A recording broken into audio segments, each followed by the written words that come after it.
انت عارف ان في حلول سهله جدا لكل الخناقات اللي بتحصل بينك وبين مراتك، بينك وبين شريكك في الشغل، بينك وبين مديرك؟ حلول سهله جدا. الحلول دي بتبدا من انك تعرف ذاتك الحقيقيه، وتعرف ازاي تدير علاقاتك، وتعرف ان الاخرين مختلفين عنك. خليني احكي لكم حكايه لذيذه جدا كانت موجوده عندنا في الكتب بتاعتنا واحنا في ابتدائي.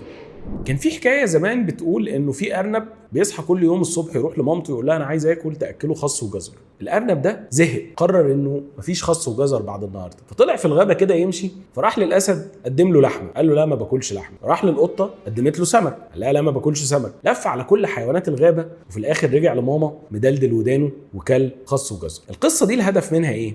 انه حضرتك كارنب بتحب خس وجزر، اوعى تفتكر ان القطه اللي جنبك اللي انت متجوزها عمرها هتاكل معاك خس وجزر، هي بتحب السمك. تخيل ان المثال البسيط والحكايه دي هي الحل لكل مشاكلنا في العلاقات. معرفه ذاتك الحقيقيه بانك بتاكل خس وجزر هتخليك تراعي الاختلافات بينك وبين الناس اللي حواليك، وتعرف ان في ناس تانية بتاكل سمك. فحضرتك لما تبالغ في الكرم وتقدم لهم خس وجزر، هم هيكونوا منزعجين جدا لانهم كانوا عايزين منك سمك مش عايزين خس وجزر. انت في الحقيقه ما غلطتش، انت في الحقيقه قدمت في العلاقه دي اكتر حاجه انت بتحبها. بس مش دايما اللي احنا بنحبه وبنحب نقدمه في العلاقه هو اللي الطرف الاخر عايزه. خدوا بالكم من النقطه دي. الحل ده على قد ما هو بسيط جدا، على قد ما هو عميق جدا، وناس كتير جدا ما تعرفش تعمله. هند صبري في المشهد الشهير لما كانت عايزه ورد يا ابراهيم، ابراهيم كان بيقدم ايه؟ كان بيقدم كباب. هو مين اغلى يا جماعه؟ كباب اغلى ولا الورد؟ الكباب اغلى طبعا، بس هند كانت عايزه ورد يا ابراهيم، وابراهيم مصر انه يجيب كباب. فلا هند هتتبسط ولا ابراهيم هيرتاح في حياته، لان مراته عايزه ورد وهو مصر يقدم كباب.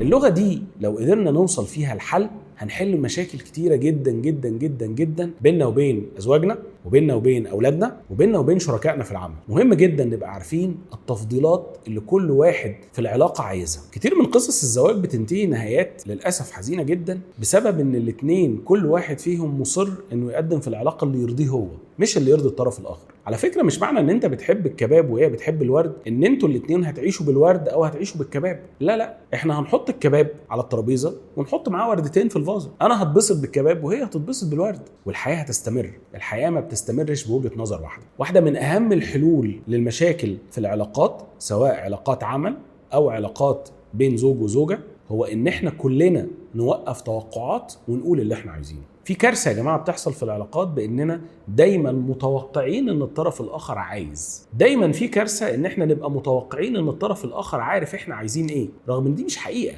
الستات دايما بيقعوا في المشكله دي، يقول لك الاهتمام مش بيطلب، انت لو مهتم كنت عرفت لوحدك. خليني اقف في النقطه دي واقول انه لازم الاهتمام يطلب يا جماعه. لازم اللي انت عايزه تقوله، ولازم تقوله وتاكد عليه، ولازم بعد ما تاكد عليه تاكد عليه تاني. في القرآن ربنا بيقول وإذا سألك عبادي عني فإني قريب أجيب دعوة الداعي.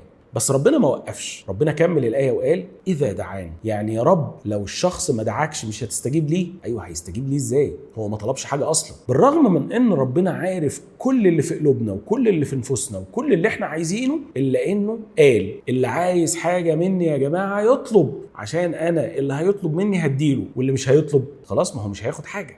اسمعوا الآية تاني كده، وإذا سألك عبادي عني فإني قريب أجيب دعوة الداعي إذا دعاني. أكيد مش هنروح لربنا ونقول له ما هو يا رب أنت لو مهتم كنت عرفت. لا، ما ينفعش. حضرتك عايز تطلب، حضرتك محتاجة تطلبي، إنما مش هنسيب التوقعات تبوظ العلاقات بتاعتنا. لو انتوا اتنين شركاء لازم تخلوا بالكم ان كل واحد لازم يقول البريفرنسز بتاعته، لازم يقول التفضيلات اللي هو عايزها. احنا ما ينفعش نبقى مستمرين في علاقة شراكة ومحدش فينا عارف التاني عايز ايه. فكل شريك لازم يكون واضح مع الشريك بتاعه في اللي هو عايزه بالظبط، وإلا التوقعات هتاخدنا في مناطق تفسد العلاقات. في علاقتنا مع أولادنا لازم نخلي بالنا من حاجة مهمة جدا، ان ابنك ده مش ملكك، ده مش أحد ممتلكاتك يعني. فلازم تنتبه ان هو كمان ليه اختيارات. دورنا في كل الاحوال مع اولادنا ان احنا نشرح لهم كل الاختيارات المتاحه، نوريهم كل الحاجات اللي ممكن يختاروا منها، وفي نفس الوقت نوفر لهم الدعم، نشرح لهم الميزه والعيب، نكون جنبهم في الاختيارات،